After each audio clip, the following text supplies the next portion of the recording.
यूहन्ना की पहली पत्री, पहला अध्याय। आइए हम यूहन्ना की पहली पत्री को देखें। यूहन्ना ने यह पत्री क्यों लिखी? पहले अध्याय के चौथे पद में वो हमें बताता है, ये बातें हम तुम्हें इसलिए लिखते हैं ताकि तुम्हारा आनंद पूरा हो, ताकि तुम्हें पूरा आनंद मिले। क्या आप जानते हैं कि परमेश्वर चाहता है कि आपका जीवन आनंद से परिपूर्ण हो? पतरस अपनी पत्री के पहले अध्याय की 8वीं आयत में कहता है, यद्यपि हमने यीशु को नहीं देखा तो भी उससे प्रेम करते हैं, और यद्यपि अब तक उसको नहीं देखा तो भी विश्वास करके वर्णन न किए जाने वाले आनंद व महिमा से परिपूर्ण होते हैं। यीशु मसीह ने अपने शिष्यों को आनंद की परिपूर्णता के विषय में बताया, और यूहन्ना के 15वें अध्याय में उसने उन्हें आनंद में बने रहने को बताया। मुझ में बने रहो और मेरा वचन तुम में बना रहे, तो जो चाहो मांगो और वह तुम्हारे लिए हो जाएगा, ताकि तुम्हारा आनंद पूरा हो जाए। यूहन्ना के सुसमाचार के 16वें अध्याय में वह आनंद की भरपूरी को हमारे प्रार्थनामय जीवन से जोड़ता है। वहां लिखा है, अभी तक तुमने मेरे नाम से कुछ नहीं मांगा, मांगो तो पाओगे, ताकि तुम्हारा आनंद पूरा हो जाए। यहां आनंद की परिपूर्णता को परमेश्वर की संगति के साथ जोड़ा गया है। मसीह में बने रहना आनंद से भरा जीवन है। अब यह महत्वपूर्ण है कि हम आनंद व खुशी में अंतर करें, क्योंकि आनंद आत्मा का एक गुण है, जबकि खुशी भावना का एक गुण है। खुशी तो परिवर्तनशील हो सकती है, क्योंकि उसका संबंध बाहरी परिस्थितियों से होता है। मान लीजिए कि मुझे नई कार मिली और मैं सड़क पर कार चलाता हुआ जाता हूं। सब कुछ अच्छा चल रहा है, परंतु मैं इतना मग्न हो जाता हूं कि पेड़ से टकरा जाता हूं। ओह, मेरी खुशी चली जाती है। मैं परेशान हो जाता हूं और मैं दुखी हो जाता हूं, क्योंकि अभी तक मेरे पास उसका बीमा करने का समय नहीं था। खुशी में परिवर्तन होता है और ये अचानक एवं नाटकीय ढंग से बदल सकती है। अब मान लीजिए आप आकर मुझसे कहते हैं, अरे मेरा बड़ा बुरा समय चल रहा है और मुझे नहीं पता कि मैं क्या करूं। मैं कर्ज में दबा जा रहा हूं और जो कुछ मेरे पास है वो लोग लेकर चले जाएंगे। मुझे नहीं मालूम मैं क्या करूं। और यह सुनकर यदि मैं बैठकर आपके लिए 10,000 का चेक लिख दूं और आप कहें, वाह ये तो बढ़िया बात हुई, और ये आपको तब तक बहुत प्रसन्न कर सकेगी जब तक कि आप जाकर चेक को न भुनाएं, क्योंकि उसके बाद आप फिर उदास हो जाएंगे। तो खुशी बदलती रहती है, क्योंकि इसका संबंध बाहरी परिस्थितियों से होता है, परंतु आनंद हृदय की आत्मा की बात है और वो बदलती नहीं है। वो स्थिर है, वो बदलती नहीं, क्योंकि इस आनंद का संबंध परमेश्वर के साथ मेरे संबंध से है, जो हमेशा स्थिर रहता है। वह संबंध बदलता नहीं है। सब कुछ बुरा हो सकता है, भयंकर हो सकता है, परंतु परमेश्वर के साथ मेरा संबंध सुरक्षित है। इसलिए मेरे पास आनंद की परिपूर्णता है। यूहन्ना इस पत्री को परमेश्वर के साथ आपको इसी तरह के रिश्ते में ले आने के लिए लिखता है, ताकि आप परमेश्वर के साथ वह संबंध पा सके और आपका आनंद परिपूर्ण हो सके। इस पत्री के लिखने का दूसरा कारण हम दूसरे अध्याय की पहली आयत में देखते हैं, जहां लिखा है, ये बातें हम तुम्हें इसलिए लिखते हैं कि तुम पाप न करो। और इस प्रकार इस पत्री का उद्देश्य आपको पाप पर जय का जीवन दिलाने के लिए भी है, आपको पाप पर अधिकार देने के लिए भी है। और फिर तीसरा कारण इस पत्री को लिखने में 5वें अध्याय की 13वीं आयत में हमें मिलता है, जहां लिखा है, ये बातें मैंने तुम्हें लिखी जो परमेश्वर के पुत्र के नाम में विश्वास करते हो, ताकि तुम जानो कि अनंत जीवन तुम्हारा है। विश्वासियों को उनके उद्धार का निश्चय दिलाने के उद्देश्य से यह पत्री लिखी गई, ताकि तुम जानो कि अनंत जीवन तुम्हारा है। इसलिए आपके लिए आनंद की परिपूर्णता, पाप से छुटकारा तथा अनंत जीवन का विश्वास लाने के उद्देश्यों के साथ यूहन्ना ने इस पत्री को लिखा। अब यशायाह के 55वें अध्याय में यशायाह बताता है, जैसे आकाश से वर्षा होती है, वह हिम गिरती है और वापस न जाकर पृथ्वी को सींचती है और कलियां खिलाती हैं, ताकि बोने वाले के पास बीज हो और खाने वाले के लिए रोटी, उसी प्रकार मेरा वचन है जो मेरे मुंह से निकलता है। प्रभु कहता है, वह मेरे पास खाली न लौटेगा, बल्कि उस उद्देश्य को पूरा करेगा जिसके लिए मैंने उसको भेजा है। परमेश्वर क्या कह रहा है कि जब वह किसी उद्देश्य के साथ अपने वचन को भेजता है, वो वचन खाली नहीं लौटता। परमेश्वर के वचन में सामर्थ्य है, और वह उस उद्देश्य को पूरा करता है जिसके लिए परमेश्वर ने उसे भेजा है। यह मुझे बड़ा रोमांचित करता है, क्योंकि मैं जानता हूं कि जब हम पहले यूहन्ना का अध्ययन करते हैं तो परमेश्वर का वचन खाली नहीं लौटेगा, और जब हम अध्ययन पूरा कर लेंगे तब आप यीशु के साथ एक बड़े आनंद का अनुभव करेंगे जैसा आपने कभी न पाया होगा। आप पाप पर एक नई सामर्थ पाएंगे और आप अपने उद्धार का विश्वास पाएंगे, क्योंकि परमेश्वर का वचन खाली नहीं लौटता। वह उन उद्देश्यों की पूर्ति करेगा जिसके लिए परमेश्वर ने उसे भेजा है। और यूहन्ना हमें स्पष्ट बताता है कि इस पत्री को लिखने में उसके यही उद्देश्य है। जब हम यूहन्ना की पत्री का अध्ययन करते हैं और परमेश्वर के साथ अपने संबंध बनाते हैं तो हमारे सामने एक अद्भुत समय आता है। अब मनुष्य को उदाहरण चाहिए। आप मुझे बता सकते हैं कि कोई काम कैसे किया जाता है और उसका विचार मेरे मन में बैठ सकता है, परंतु यदि मैं आपको उसे करते हुए देखूं तो मैं केवल मौखिक आज्ञा की तुलना में उदाहरण को अधिक सरलता से समझ पाता हूं। यीशु हमारा उदाहरण है और इसलिए यूहन्ना हमारे उदाहरण के रूप में यीशु की ओर इशारा करता है। और सबसे पहले परमेश्वर के साथ संबंध में वो हमारा उदाहरण है। लिखा है, यदि हम ज्योति में चलें जैसा वह ज्योति में है तो हमारी संगति परमेश्वर के साथ होगी, और उसके पुत्र यीशु मसीह का लहू हमें हमारे सब पापों से शुद्ध करता है। यह पहले अध्याय के 7वें पद में है। इसलिए हमारे चाल चलन में वो हमारा उदाहरण है, ताकि हम ज्योति में चलें जैसा कि वह ज्योति में है। फिर दूसरे अध्याय के 6 पद में लिखा है, जो कहता है कि वह उसमें बना रहता है, उसे उसी प्रकार चलना है जैसे वो चलता था। इसलिए हमारे चाल चलन में, परमेश्वर के साथ हमारे संबंध में यीशु हमारा उदाहरण है। फिर मसीह हमारे व्यक्तिगत आत्मिक जीवन में हमारा उदाहरण है। तीसरे अध्याय के 2 पद में लिखा है, प्रियों, अब हम परमेश्वर की संतान हैं, परंतु अब तक ये प्रकट नहीं हुआ कि हम क्या होंगे, परंतु ये जानते हैं कि जब वो प्रकट होगा तो हम उसके समान होंगे, क्योंकि उसको वैसा ही देखेंगे जैसा वो है। तो जैसा वो है हम उसके समान हो जाएंगे, उसको वैसा ही देखेंगे जैसा वो है। इसलिए तीसरे पद में आगे लिखा है, और जो कोई उस पर आशा रखता है वो अपने आप को वैसा ही पवित्र करता है जैसा वो पवित्र है। सो पवित्रता में मेरा उदाहरण मसीह है। मैं पवित्र हूं जैसा वो पवित्र है। और तब 7वें पद में आगे लिखा है, मैं धर्मी हूं जैसा वो धर्मी है। तो इस प्रकार से आंतरिक पवित्रता और धार्मिकता के लिए भी मसीह मेरा उदाहरण है। मैं पवित्र हूं जैसा वो पवित्र है, मैं धर्मी हूं जैसा वो धर्मी है। फिर अध्याय 3 के 23वें पद में लिखा है, यह उसकी आज्ञा है कि हम उसके पुत्र यीशु मसीह पर विश्वास करें और एक दूसरे से प्रेम करें जैसी उसने आज्ञा दी है। तो एक दूसरे के साथ संबंध में वो हमारा उदाहरण है। हमें एक दूसरे से प्रेम करना है जैसा उसने हमें आज्ञा दी है। और चौथे अध्याय के 17वें पद में इन सब में महत्वपूर्ण है, वहां लिखा है, हमारा प्रेम इस बात में सिद्ध होता है कि न्याय के दिन हमें हियाव हो, क्योंकि जैसा वो है वैसे ही संसार में भी हम हैं। वो हमारा उदाहरण है। जैसा वो है वैसे ही हम हैं। उसको वो उदाहरण होना है जिसके अनुसार मैं चलूं।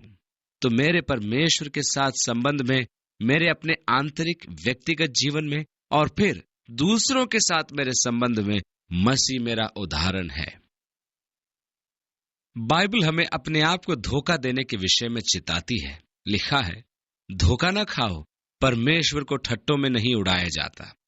प्रेरित याकूब कहता है, यदि कोई धर्मी बनना चाहता है और अपने जीभ को लगाम नहीं दे सकता तो उसकी धार्मिकता व्यर्थ है। यूहन्ना हमें बताता है कि स्वयं को धोखा देना असंभव है और सत्य हम में नहीं है। कई बार जिस प्रकार हम स्वयं को धोखा देते हैं वह उन दावों में होता है जो हम करते हैं, परंतु जो दावे मैं करता हूं वे तब तक ठोस नहीं होते जब तक उसके अनुरूप अनुभव न हो। इसलिए प्रेरित यूहन्ना हमें ऐसी झूठी घोषणाओं के बारे में चिताते हैं। पहले अध्याय के 6 पद में लिखा है, यदि हम कहें कि हमारी संगति उसके साथ है, और सचमुच कितनी महिमापूर्ण दावा या बात यह है। और आगे कहते हैं, ओह मेरी संगति परमेश्वर के साथ है, मेरा संपर्क परमेश्वर के साथ है, या मैं परमेश्वर के साथ एक हूं। यह कहना बड़ी बात है, परंतु यदि तुम कहते हो कि परमेश्वर के साथ तुम्हारी संगति है और तुम अंधेरे में चलते हो, तो अपने आप को धोखा देते हो। तुम झूठ बोलते हो और सच नहीं बोलते। यदि आप कहते कि आप परमेश्वर की संगति में हैं, तो आप अंधेरे में नहीं चल सकते। विषय में धोखा न खाएं। इस बारे में बहुत लोग धोखा खाते हैं, जो सोचते हैं कि उनकी संगति परमेश्वर के साथ है, परंतु वे अंधेरे में चलते हैं, जो कि एक असंभव बात है। 8वें पद में लिखा है, यदि हम कहें कि हम में पाप नहीं, तो अपने आप को धोखा देते हैं और हम में सत्य नहीं। यहाँ शब्द पाप एक वचन में है, जो पाप के मूल स्वभाव के संदर्भ में है। और दुर्भाग्य से ऐसे बहुत लोग हैं जो पाप के मूल स्वभाव का इंकार करते हैं। वे कहते हैं, मेरा पापी स्वभाव नहीं है। लेकिन बाइबल कहती है कि आपका पापी स्वभाव है। बाइबल कहती है, एक मनुष्य के द्वारा पाप जगत में आया और पाप द्वारा मृत्यु, और मृत्यु सब लोगों में फैल गई, क्योंकि सबने पाप किया है। एक मनुष्य के पाप के कारण हम सब पापी हो गए। तो जैसा पौलुस इफिसियों के 2 अध्याय में कहता है, तुम स्वभाव से ही प्रकोप के संतान थे, दूसरों के समान। और दाऊद कहता है, पाप में मेरा जन्म हुआ। इसलिए हमारा पाप के स्वभाव से इंकार करना स्वयं को धोखा देना है। और यहाँ यूहन्ना इसी बात का जिक्र कर रहा है। यदि हम कहें हम में कोई पाप नहीं, तो हम स्वयं को धोखा देते हैं। बाइबल हमें यह सिखाती है कि हम पाप करते हैं क्योंकि हम एक पापी हैं। और पाप करना मुझे पापी नहीं बनाता, यह केवल साबित करता है कि मैं एक पापी हूं। मेरे पास एक पापी स्वभाव है, इसलिए मैं पाप करता हूं। यह उस व्यक्ति के समान है जो घोड़े को चुराता है। एक घोड़ा चुराना आपको घोड़ा चोर नहीं बनाता, यह केवल सिद्ध करता है कि आप घोड़ा चोर है। यदि आप घोड़ा चोर न होते तो कभी घोड़ा न चुराते। कोई व्यक्ति घोड़ा नहीं चुरा सकता यदि वह घोड़ा चोर न हो। यह करना आपके हृदय में है। आप देखिए, यदि यह करना आपके हृदय में न होता तो आप करते ही नहीं। इस प्रकार पाप के साथ पापी स्वभाव है। तो यदि मैं कहूं या उससे इनकार करूं, तो मैं बस स्वयं को धोखा दे रहा हूं और सत्य मुझ में नहीं है। तो फिर यदि हम कहें कि हमने पाप नहीं किया, तो हम परमेश्वर को झूठा ठहराते हैं, क्योंकि परमेश्वर ने कहा है कि सबने पाप किया और परमेश्वर की महिमा से रहित हैं। कोई भी धर्मी नहीं, एक भी नहीं, कोई परमेश्वर का खोजी नहीं। परमेश्वर कहता है कि हम सब पापी हैं। और यदि मैं इस सत्य से इनकार करूं कि मेरे पाप का मूल फलवंत नहीं हुआ, तो मैं परमेश्वर के सत्य से इनकार करता हूं और परमेश्वर को झूठा ठहराता हूं। अब 2 अध्याय की 4 आयत में लिखा है, वह कहता है, मैं उसे जानता हूं। और यह कहना एक बड़ी बात है। ओह हाँ, मैं उसे जानता हूं। परंतु वह जो कहता है मैं उसे जानता हूं और उसकी आज्ञाओं पर नहीं चलता, झूठा है। हम थोड़ी देर में उस पर पूरी तरह दृष्टि डालेंगे। और 6 पद में वहां लिखा है, वह जो कहता है कि मैं उसमें बना रहता हूं, एक और बड़ा दावा। हाँ, मैं उसमें बना रहता हूं कहने के लिए एक बहुत अच्छी बात है, परंतु यह केवल कहने की बात नहीं है। यदि मैं सचमुच उसमें बना रहता हूं, तो मैं वैसे चलूंगा जैसे वो चलता था। हम एक बन जाते हैं। और फिर अंत में लिखा है, यदि कोई मनुष्य कहता है मैं परमेश्वर से प्रेम करता हूं, और बहुत से लोग ये दावा करते हैं कि हम परमेश्वर से प्रेम करते हैं, और अपने भाई से घृणा करता है, वह एक झूठा है। मैं स्वयं को भी धोखा दे सकता हूं। और यह कहना कि मैं परमेश्वर से प्रेम करता हूं एक महिमापूर्ण बात है, परंतु यदि मैं भाई से घृणा करता हूं तो यह एक झूठ है। यह एक दिलचस्प बात है कि किस प्रकार से विरोधी बातें करते हैं। हम कहते कुछ हैं और करते कुछ और हैं, या हम करते कुछ हैं और कहते कुछ हैं। मेरी कलीसिया में छोटे छोटे बच्चे हैं जिनको मैं चाहता हूं, और वो मेरे पास आकर मुझसे मिलते हैं। और मैं इन छोटी लड़कियों और छोटे लड़कों से बेहद प्रेम करता हूं, क्योंकि ये बच्चे बहुत साफ मन के होते हैं। इनमें से एक छोटी लड़की है जो लगभग 2 या 3 वर्ष की है। उसने अपनी माँ से कहा, मैं चर्च जाना चाहती हूँ ताकि परमेश्वर पिता को देखूं। और वो मेरे विषय में बात कर रही थी, और वो सोचती थी कि मैं परमेश्वर का पिता हूँ। और इस बात को वो पूछती है कि परमेश्वर का पिता कौन है मम्मी? एक और छोटी लड़की है जो सदा मुझे जय मसीह की कहती है, और जब भी वो चर्च आती है आकर मुझे लिपट कर प्यार करती है। उस दिन रविवार को उसका परिवार कहीं जा रहा था, और उन्होंने कहा, नहीं, आज हम चर्च नहीं जा सकते क्योंकि आज हमें कहीं और जाना है। उस छोटी बच्ची ने कहा, मैं तो चर्च जाना चाहती हूँ। मनुष्य के परस्पर विरोधी स्वभाव छुटपन से ही दिखते हैं। यह वह नहीं जो मैं हमेशा कहता हूँ, परंतु यह वह है जो मैं हूँ, या वह है जो मैं कर रहा हूँ। अब मैं जान सकता हूँ, दरअसल परमेश्वर चाहता है कि मैं जानूं। वो मुझे एक निश्चय देना चाहता है। इस पत्री का एक भाग मुझे निश्चय देने के लिए है। लिखा है, मैंने ये बातें तुम्हें लिखी है जो विश्वास करते हैं, ताकि तुम जानो कि अनंत जीवन तुम्हारा है। हम कैसे जान सकते हैं? हम कैसे जानेंगे कि हमें क्या जानना है? जब हम इस पत्री को पढ़ते हैं तो कई तरीके पाते हैं जिनके द्वारा हम कुछ खास सत्यों को जान पाए। दूसरे अध्याय की 3 आयत में लिखा है, और हम ये जानते हैं कि हम उसे जानते हैं। अब यदि मैं कहूं मैं परमेश्वर को जानता हूं और उसकी आज्ञा पालन नहीं करता, तो मैं झूठा हूं। परंतु मैं इस प्रकार जान सकता हूं कि मैं उसे जानता हूं यदि मैं उसकी आज्ञा मानूं। उसी अध्याय की 5वीं आयत में लिखा है, परंतु जो अपने में उसके वचन को रखता है तो सचमुच परमेश्वर का प्रेम सिद्ध हुआ, और इससे हम जानते हैं कि हम उसमें हैं। मैं कैसे जान सकता हूं कि मैं उसमें हूं? क्योंकि उसका प्रेम मेरे जीवन में सिद्ध होता है। और तीसरे अध्याय के 16वीं आयत में क्या लिखा है? इससे हम परमेश्वर के प्रेम को पहचानते हैं। मैं कैसे जान सकता हूं कि परमेश्वर का प्रेम मुझ में है या परमेश्वर मुझसे प्रेम करता है? क्योंकि उसने हमारे लिए अपना प्राण दिया। आप जानते हैं कि बाइबल परमेश्वर के प्रेम को क्रूस पर सिद्ध करती है। जब कभी बाइबल बताना चाहती है या आप पर सिद्ध करना चाहती है कि परमेश्वर प्रेम करता है, तो वो क्रूस की ओर इशारा करती है कि यीशु क्रूस पर मरा। पहला यूहन्ना के 4 अध्याय की 10वीं आयत में लिखा है, प्रेम इसमें है, यह नहीं कि हमने परमेश्वर से प्रेम किया, बल्कि यह कि उसने हमसे प्रेम किया और अपने पुत्र को हमारे पापों के प्रायश्चित के लिए दे दिया। वह सदा क्रूस की ओर इशारा करती है।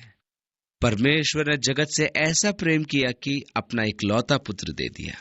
प्रेम यहां है, इसमें नहीं कि हमने परमेश्वर से प्रेम किया, बल्कि यह कि परमेश्वर ने हमसे प्रेम किया और अपने पुत्र को मरने भेजा। इस प्रकार हम परमेश्वर के प्रेम को पहचानते हैं। 19वें पद में लिखा है, और इस प्रकार हम जानते हैं कि हम सत्य के हैं। पद 18 में लिखा है, छोटे बच्चों, हम शब्दों में प्रेम न करें, नहीं जीभ से, परंतु कर्म व सत्य से। जब मैं अपने कर्मों से प्रेम करता हूं, तो वो सत्य में प्रेम करना है, और उसमें मैं जानता हूं कि मैं सत्य का हूं। और 24वें पद में लिखा है, इससे हम जानते हैं कि हम उसमें हैं, कि वह अपने आत्मा के द्वारा हमें वास करता है जो उसने हमें दिया है। मुझे कैसे ज्ञात हो सकता है कि वह मुझ में वास करता है? पवित्र आत्मा का मेरे भीतर वास करने के द्वारा। मैं इस सत्य को कैसे जानता हूं कि पवित्र आत्मा का वास मुझ में है? जो कोई आत्मा मान लेती है कि यीशु शरीर में होकर आया है, वो परमेश्वर की ओर से है। इसके द्वारा हम पवित्र आत्मा को जानते हैं। जब हम चारों ओर देखते हैं तो हम पाते हैं कि बहुत सी कलीसियाएं हैं, बहुत से धर्म हैं। मैं कैसे जान सकता हूं? प्रत्येक आत्मा जो अंगीकार करती है कि यीशु मसीह ने देह धारण किया, परमेश्वर की ओर से है, और प्रत्येक आत्मा जो मसीह के देह धारण का अंगीकार नहीं करती, वो परमेश्वर की ओर से नहीं है। वो मसीह विरोधी की आत्मा है।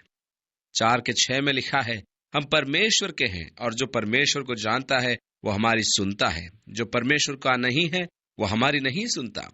और इससे हम सत्य की आत्मा व झूठ की आत्मा को जानते हैं। वापस पद 12 में जब हम जाते हैं, वहां लिखा है, किसी ने परमेश्वर को कभी नहीं देखा। यदि हम एक दूसरे से प्रेम करें तो परमेश्वर हमें वास करता है और उसका प्रेम हमें सिद्ध होता है, और हम जानते हैं कि हम उसमें वास करते हैं। कैसे? क्योंकि उसका प्रेम मुझ में सिद्ध होता है। फिर अंत में 5वें अध्याय की 2 आयत में लिखा है, इससे हम जानते हैं कि हम परमेश्वर की संतान से प्रेम करते हैं, जब हम परमेश्वर से प्रेम करते हैं और उसकी आज्ञाओं का पालन करते हैं। तो जो हम जानते हैं उसे कैसे जानते हैं? ये रुचिकर पत्री है। आइए अब हम पहले अध्याय में चलें और अपने अध्ययन का आरंभ करें। इस अध्याय के पहले पद की तुलना बाइबल के पहले पद तथा यूहन्ना के सुसमाचार के पहले पद से तुलना करना रुचिकर है। बाइबल के प्रथम पद में लिखा है, आदि में परमेश्वर ने आकाश व पृथ्वी की सृष्टि की। कहीं से तो आरंभ होना था, तो आरंभ से ही आरंभ करें। आदि में परमेश्वर ने, वो आदि से पहले था परमेश्वर का अस्तित्व सदा से है, आदि में परमेश्वर ने। ये कितने समय पहले की बात है? हमारा मन सोच या माप नहीं सकता। आप उसका हिसाब लगाते लगाते पागल हो जाएंगे कि ये कितने पहले की बात है। परंतु परमेश्वर वहां था, आदि में परमेश्वर था। अब यूहन्ना के सुसमाचार में लिखा है, आदि में वचन यानी कि लोगोस था, और वचन परमेश्वर के साथ था, और वचन परमेश्वर था, और यही आदि में परमेश्वर के साथ था। अब जब वो अपनी पत्री का आरंभ करता है तो कहता है, उस जीवन के वचन के विषय में जो आदि से था, जिसे हमने सुना और जिसे अपनी आंखों से देखा, वरन जिसे हमने ध्यान से देखा और हाथों से छुआ। वो जीवन प्रकट हुआ और हमने उसे देखा और उसकी गवाही देते हैं, और तुम्हें उस आनंद जीवन का समाचार देते हैं जो पिता के साथ था और हम पर प्रकट हुआ। इसलिए आदि में परमेश्वर, आदि में वचन, जो आदि से था वो प्रकट हुआ, हमने देखा, हमने सुना और हमने स्पर्श किया। यूहन्ना दूसरे शिष्यों के समान पहचान पाया कि यीशु कौन था। उन्होंने महसूस किया कि जब उन्होंने यीशु को बोलते देखा तो मानो परमेश्वर की बात कह रहे थे। जब वे यीशु को देखते थे तो दरअसल वे परमेश्वर को देखते थे, और जब वे उसे छूते थे तो दरअसल वे परमेश्वर को छूते थे।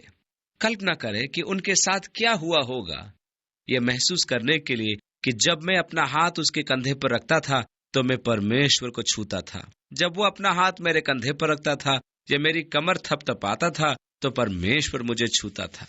हमने हाथ लगाया, हमने छुआ, हमने सुना, हमने देखा उसको जो आदि से था। आपको यीशु के जन्म स्थान के विषय में मीका की भविष्यवाणी याद होगी। वहां लिखा है, हे बेतलहम, यद्यपि तू यहूदा के प्रांतों में सबसे छोटा है, तो अभी तुझ में से वह निकलेगा जो मेरी प्रजा इज़राइल पर राज्य करेगा, जिसका आना अनादि काल से निश्चित है। अनंत जीवन सदा से अस्तित्व में है। आदि में वचन परमेश्वर के साथ था, वचन परमेश्वर था, परंतु वचन देहधारी हुआ और हमारे मध्य रहा, और हमने उसकी महिमा इस प्रकार देखी जैसे पिता के इकलौते की महिमा। यीशु जो अनादि वचन और अनादि परमेश्वर था, देहधारी हुआ और हमारे मध्य रहा। और यूहन्ना ने कहा, हमने उसे देखा, हमने उसे ध्यान से देखा, हमने उसे सुना, हमने उसे छुआ, और वह जिसे हमने देखा और जिसको हमने सुना उसकी गवाही हम देते हैं। अनंत जीवन जो पिता के साथ था और हम पर प्रकट हुआ, उसकी गवाही। वह अनंत जीवन कोई अंतराल नहीं है, ये जीवन की गुणवत्ता है, कोई अंतराल नहीं। आपको याद है, एक दिन एक युवा धनवान अधिकारी यीशु के पास आकर उसके चरणों में गिरा और कहा, भले गुरु, अनंत जीवन पाने के लिए मैं क्या करूं? या इस युग में स्थिर जीवन, या जीवन की गुणवत्ता जो मैं तेरे भीतर देखता हूं। लोग यीशु के उस जीवन की ओर आकर्षित होते थे, उस अनंत जीवन की ओर जो उसमें प्रकट था। यूहन्ना ने कहा, हमने देखा, हमने सुना, और अब उसकी गवाही तुम्हें देते हैं। तीसरी आयत में लिखा है, जो कुछ हमने देखा व सुना है उसका समाचार तुम्हें भी देते हैं, इसलिए कि तुम भी हमारे साथ सहभागी हो, और हमारी यह सहभागिता पिता के साथ और उसके पुत्र यीशु मसीह के साथ है। यहाँ पर सहभागिता के लिए यूनानी शब्द कोइनोनिया का प्रयोग किया गया है, जो एक भाववाचक संज्ञा है जिसको उसके हिंदी भाषा में अनुवाद करना कठिन है, क्योंकि हिंदी में इस यूनानी शब्द कोइनोनिया के लिए उसके समान अर्थ का एक शब्द नहीं है, और इसलिए इसका अनुवाद हिस्सेदार, संगति, सामान्य, एक सहभागिता किया गया है। उनमें सब बातें सामान्य थी। कोइनोनिया अर्थात जो उसके पास था वे आपस में बांट दिया करते थे। मूल संज्ञा जिससे यह भाववाचक संज्ञा बनी, उसका अनुवाद भागी, भागीदार या भागीदारी किया गया है, और इसलिए इस शब्द का अनुवाद मित्रता, साझेदारी, संगति, सामान्य, एक और भागीदार हो सकता है। परमेश्वर के साथ एक होना, परमेश्वर के साथ संगति करना, परमेश्वर के साथ सब बातों में सामान्य रहना, परमेश्वर के साथ साझेदारी निभाना, परमेश्वर के साथ मित्रता निभाना और परमेश्वर के साथ सहभागिता रखना। साझेदारी का अर्थ है साधनों को आपस में बांटना, आपकी रुचियों को एक दूसरे के साथ बांटना। यही परमेश्वर आपके साथ चाहता है, और सुसमाचार का उद्देश्य है कि मनुष्य को परमेश्वर के साथ सहभागिता में लाए। मनुष्य की सृष्टि में परमेश्वर का उद्देश्य आरंभ से ही संगति था। इसलिए कलीसिया के भीतर हमारी कोइनोनिया की सहभागिता एक दूसरे के साथ होनी चाहिए। आरंभिक कलीसिया में यह साधनों का आपस में बांटना था। जिसको आवश्यकता होती थी वे चर्च आते थे तथा लोगों के साथ साधनों को बांटा जाता था। परंतु यह सफल नहीं हुआ, क्योंकि उनमें से कुछ सुस्त लोग भी थे जो काम करना नहीं चाहते थे और दूसरों के भरोसे जीवन जीना चाहते थे। यदि एक आदर्श परिस्थिति हो तो यह एक अच्छी बात होती। यदि हम में से प्रत्येक परिश्रमी हो तथा आदर्श परिस्थिति हो तो यह सफल हो सकता है। यदि यह सचमुच परमेश्वर की आत्मा के प्रेम का कार्य हमारे हृदय में हो तो। यदि प्रत्येक विश्वासी सचमुच में चिंता करे, बांटे, तो ये बहुत ही बढ़िया बात है। परंतु जब तक हम शरीर में हैं तब तक ऐसे लोग होंगे जो ऐसी अच्छी बातों को बर्बाद करने में तुले रहेंगे। आरंभिक कलीसिया इन बातों में सफल न हुई। कलीसिया दिवालिया हो गई, जिसकी वजह से अन्य जातियों को यरूशलेम की कलीसिया के लिए भेंटें जमा करनी पड़ी। आरंभिक कलीसिया में यह साम्यवाद का एक प्रयोग था। वैसा साम्यवाद नहीं जैसा आज आप जानते हैं, जो जोर जबरदस्ती और परमेश्वर रहित है, परंतु वह साम्यवाद जो सामान्य इच्छा से पैदा हुआ कि सबकी भलाई हो। वह प्रेम की प्रेरणा से शुरू किया गया था तथा पूर्णतः मसीह केंद्रित व स्वेच्छा से था। आपको तब एक सिद्ध सरकार नहीं मिल सकती जब तक मनुष्य राज्य करे, और यह तब तक नहीं हो सकता जब तक मसीही आकर परमेश्वर के राज्य को स्थापित न करे। और तब सब ठीक होगा, और तब यह सिद्ध हो जाएगा, और तब हम व्यावसायिकता को छोड़ देंगे। यशायाह 55 के अनुसार पैसा त्याग दिया जाएगा और पृथ्वी के फल को परमेश्वर के तेजोमय राज्य में हम आपस में बांटेंगे। इसलिए चौथी आयत में लिखा है, ये बातें हम इसलिए लिखते हैं कि हमारा आनंद पूरा हो जाए। यहाँ पर आनंद की परिपूर्णता को परमेश्वर की संगति के साथ जोड़ा गया है। जब हम परमेश्वर के साथ साझेदारी में, एक मित्रता, संगति में आते हैं, तब आनंद की परिपूर्णता हमारे जीवन में आ जाती है। यूहन्ना कहता है, जो समाचार हमने उससे सुना और तुम्हें सुनाते हैं। अब यही वह संदेश है जो उसने दिया। वह यह है कि परमेश्वर ज्योति है और उसमें कुछ भी अंधकार नहीं। यदि हम कहें कि उसके साथ हमारी सहभागिता है और फिर अंधकार में चले तो हम झूठे हैं और सत्य पर नहीं चलते। आपकी परमेश्वर के साथ संगति नहीं हो सकती यदि आप पाप में चलते हैं और अंधियारे में अपने जीवन को बिताते हैं। पौलुस ने कहा, शरीर के कार्य तो प्रकट हैं, अर्थात व्यभिचार, गंदे काम, लुचपन, मूर्ति पूजा, टोना, बैर, झगड़ा, ईर्ष्या, क्रोध, विरोध, फूट, विधर्म, ढा, मतवालापन, लीला क्रीड़ा और इनके जैसे और काम हैं। इनके विषय में मैं तुमको पहले में कह देता हूं, जैसे पहले कह भी चुका हूं, कि ऐसे ऐसे कार्य करने वाले परमेश्वर के राज्य के वारिस न होंगे। आप शायद कहेंगे, आपकी संगति परमेश्वर के साथ है, परंतु यदि आप अंधियारे में चल रहे हैं तो आप खुद को धोखा दे रहे हैं। आप झूठे हैं और सच नहीं बोलते। इसके विपरीत 7वीं आयत में लिखा है, पर यदि जैसा वह ज्योति में है वैसा ही हम भी ज्योति में चले तो एक दूसरे से सहभागिता रखते हैं, और उसके पुत्र यीशु का लहू हमें सब पापों से शुद्ध करता है। और यूनानी भाषा में यह वर्तमान काल है, जिसका अनुवाद इस प्रकार से होना चाहिए, जो निरंतर हमें सब पाप से शुद्ध करता है। और यह हमारे लिए एक महिमापूर्ण बात होगी कि मैं ज्योति में सदा रहूं जैसे वो ज्योति में है, और विश्वास करना तथा यीशु पर भरोसा करना। और जब मैं ऐसा करता हूं तब यीशु मसीह का लहू निरंतर मुझे सब पाप से शुद्ध करता है। और 8वीं आयत में लिखा है, अब यदि हम कहें हम में कुछ भी पाप नहीं तो अपने आप को धोखा देते हैं और हम में सत्य नहीं है। परंतु इसके विपरीत 9वीं आयत में लिखा है, यदि हम अपने पापों को मान लें तो वह हमारे पापों को क्षमा करने और हमें सब अधर्म से शुद्ध करने में विश्वास योग्य और धर्मी है।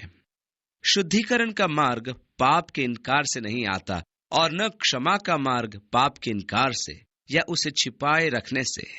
एक कहावत है, जो अपने पाप को ढांकता है वह समृद्ध नहीं होता है, और जो कोई उसका अंगीकार करता है तो उसके पाप क्षमा किए जाएंगे। इसलिए यदि आप उसे ढांप कर छिपाने का प्रयत्न करें या इनकार करें तो आप केवल स्वयं को धोखा देते हैं। परंतु यदि आप उसके सामने अपने पाप को अंगीकार करते हैं तो ये काफी है। बस अंगीकार करें। वह विश्वास योग्य तथा न्यायी है और वह आपको क्षमा करेगा और सब अधर्म से आपको शुद्ध करेगा। इस स्थान पर सब शब्द मुझे बहुत पसंद है। उसका अर्थ है कि कोई फर्क नहीं पड़ता कि बीता समय कैसा था या कितना काला था, वो मुझे सब अधर्म से शुद्ध करता है। यीशु मसीह का लहू मुझे सब पापों से शुद्ध करता है।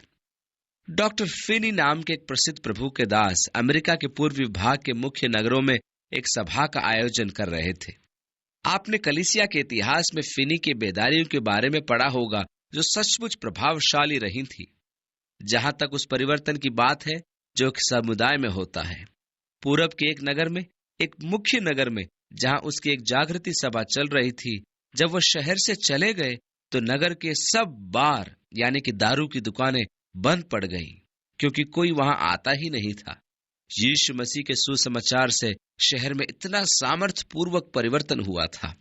ऐसे ही एक सभा में जब वह चर्च की सीढ़ी चढ़ रहे थे तो एक आदमी ने उन्हें रोककर कहा, आज रात चर्च के बाद मैं आपसे बात करना चाहता हूँ, क्या मैं बात कर सकता हूँ? और डॉक्टर फिने ने कहा, हाँ, चर्च के बाद मैं तुमसे मिलकर और बात करके मुझे खुशी होगी। जब वह सीढ़ी के ऊपर पहुंचे तो चर्च के उप पास्टरों में से एक ने उनसे कहा, यह आदमी क्या चाहता है? डॉक्टर फिनी ने कहा, आज वह मुझे चर्च के बाद बात करना चाहता है। उन्होंने कहा, क्या आपको मालूम है यह व्यक्ति कौन है? डॉक्टर फिनी ने जवाब दिया, नहीं। और उन्होंने डॉक्टर फिनी को बताया कि यह नगर का सबसे खराब आदमी है, भयानक व्यक्ति है, कृपया उसके साथ आप न जाएं। उसके पास किराए के हथियारे हैं और शायद आपके लिए यही योजना होगी।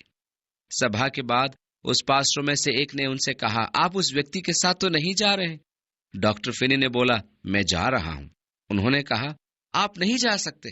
डॉक्टर फिनी ने कहा, मैंने उसको वचन दे दिया है। और वो व्यक्ति डॉक्टर फिनी से मिला और उसने डॉक्टर फिनी को भवन के पिछवाड़े एक गली में ले गया। जब डॉक्टर फिनी अंदर गए तो उस व्यक्ति ने द्वार बंद कर दिया और कहा, बैठ जाओ। डॉक्टर फिनी बैठ गए। इतने में उस व्यक्ति ने अपने मेज के दराज में से एक बंदूक निकाली और डॉक्टर फिनी से कहा, मैंने पिछली रात आपको कुछ कहते सुना था और मैं जानना चाहता हूं कि यह सत्य है या नहीं। डॉक्टर फिनी ने बोला, तुमने मुझे क्या कहते सुना? उस व्यक्ति ने कहा, आपने कहा कि परमेश्वर के पुत्र यीशु मसीह का लहू हमें सब पापों से शुद्ध कर सकता है। डॉक्टर फिनी ने जवाब दिया, नहीं, मैंने नहीं कहा, लेकिन परमेश्वर ने अपने वचन में यही बात कही है। तब उस व्यक्ति ने कहा, एक मिनट, आप मुझे नहीं जानते।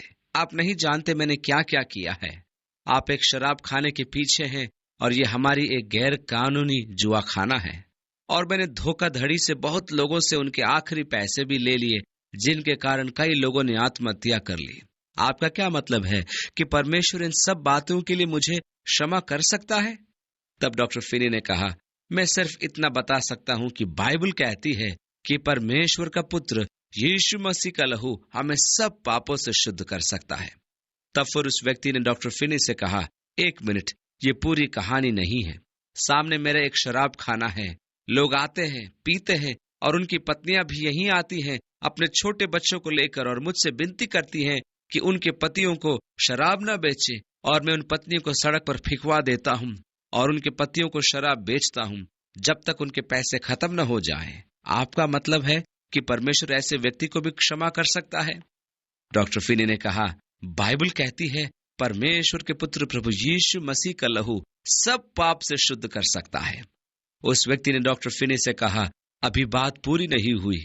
इस बंदूक के द्वारा न जाने मैंने कितने लोग कि जो मेरे रास्ते में आए हत्या की है, और मैंने कितने लोगों को किराए पर लेकर हत्या करवाई है। हत्या के लिए मैंने उन्हें पैसे दिए हैं, और अब भी आप सोचते हैं कि परमेश्वर मुझे क्षमा करेगा? डॉक्टर फिनी ने फिर कहा, मैं ये बता सकता हूं कि बाइबल कहती है। हाँ, उसने कहा, एक मिनट रुकिए।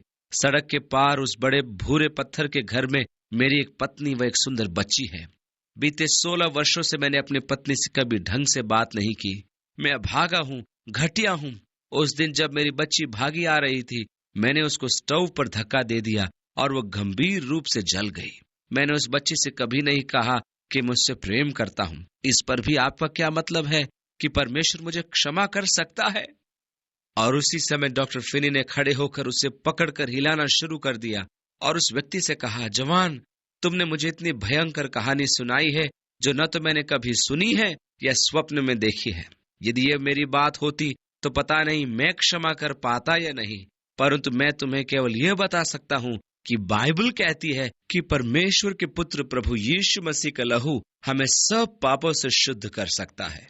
और तब उस व्यक्ति ने डॉक्टर फिने से कहा, धन्यवाद, मैं इतना ही जानना चाहता था। और उसने जाकर द्वार खोला और कहा, कृपया आप जा सकते हैं। अगली सुबह जब सूर्य उदय हुआ, वह व्यक्ति शराब खाने से निकलकर अपने घर गया। उस समय उसकी पत्नी अपनी पुत्री के साथ रसोई में थी। वो सीढ़ी से घर के छत पर चला गया, इसलिए उसकी पत्नी ने अपनी पुत्री से कहा, जाओ अपने पापा से कहो कि नाश्ता तैयार हो गया। सो वो बच्ची दौड़कर सीढ़ी के आधे रास्ते से ही पुकार कर कहने लगी, डैडी, मम्मी कह रही है कि नाश्ता तैयार है। उस व्यक्ति ने उत्तर दिया, प्रिय, अपनी मम्मी से कहो कि आज डैडी को नाश्ता की आवश्यकता नहीं है। लड़की भागती हुई नीचे रसोई में आई और कहा, मम्मी मम्मी, डैडी कह रहे हैं कि आज उन्हें नाश्ते की आवश्यकता नहीं है और उन्होंने मुझे प्रिय कहा। तब माँ ने कहा, प्रिय, तुमने गलत सुना होगा, तुम फिर जाकर कहो कि नाश्ता तैयार है।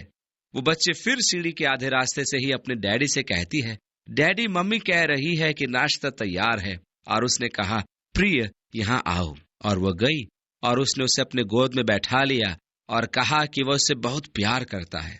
उसकी पत्नी ने सोचा, क्या हो रहा है, और वो ऊपर सीढ़ी के द्वार पर खड़े होकर देखने लगी कि पहली बार उसकी बच्ची को उसने गोद में लिया और उसकी आंखों में आंसू आ गए। और वो व्यक्ति ने कहा, प्रिय, तुम भी इधर आओ। कल की रात मैंने कुछ पाया है और एक ऐसी अद्भुत बात को पाया है और सुना है जिसको आज तक मैंने नहीं सुना था। और उसने कहा, यह सच है कि परमेश्वर के पुत्र यीशु मसीह का लहू हमें सब पापों से शुद्ध करता है। उसने शराब खाना बंद कर दिया और वो समुदाय की भलाई का काम करने लगा और यीशु मसीह के सामर्थ्य के द्वारा वह पूरा बदल गया। चाहे बीता समय कुछ भी रहा हो, चाहे कितना भी अंधेरा या काला रहा हो, यीशु मसीह के सुसमाचार में सबके लिए आशा है। आपको केवल अपने पापों का अंगीकार करना है और वो आपको क्षमा करने के लिए और सारे अधर्म से शुद्ध करने के लिए विश्वास योग्य तथा धर्मी है। ओह, यीशु मसीह का सुसमाचार कितना महिमापूर्ण है, जो परिवर्तन ये उस निराश व्यक्ति के जीवन में जो पाप व अंधकार की शक्ति में खोया है ले आता है।